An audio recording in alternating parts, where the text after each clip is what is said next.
Shqipëria ka disa streza ku vendosen gratë dhe vajzat viktima të dhunës apo trafikimit, por përfaqësues të shoqërisë civile dhe drejtues të këtyre qendrave thonë se ato janë të pamjaftueshme për të siguruar çdo viktimë dhune që ka nevojë për to. Shërbimet nuk janë të mjaftueshme, nuk mund ta themi këtë gjë. Strezat, sidomos ato që janë të operuara nga organizatat e shoqërisë civile, kanë nevojë për shërbime të qëndrueshme. Strezat dhe shërbimet për viktimat e dhunës kanë nevojë për kapacitete të ngritura të burimeve njerëzore për të ofruar shërbime për gratë dhe vajzat që kanë probleme të shëndetit mendor, të cilat janë të shumta ato që dalin nga situata dhune dhe kanë këtë lloj problemesh. Gjithashtu duhet të rritet aksesueshmëria e stezave për problemet e grave dhe vajzave të cilat janë me aftësi të kufizuara. Tirana ofron një paketë ndihme për gratë dhe vajzat viktima të dhunës në familje, model që pritet ta ndjekë edhe Vlora.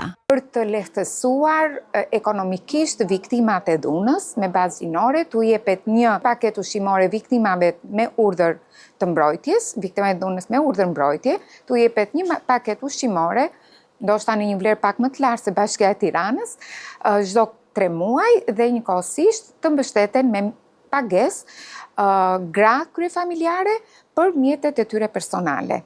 Për të diskutuar mbi situatën dhe prioritetet e së ardhmes, në Tiranë u zhvillua e para konferencë kombëtare për strezat, ku ekspertët vënë theksin tek nevoja e rritjes së investimeve për shërbime mbështetëse për gratë dhe vajzat viktima të dhunës.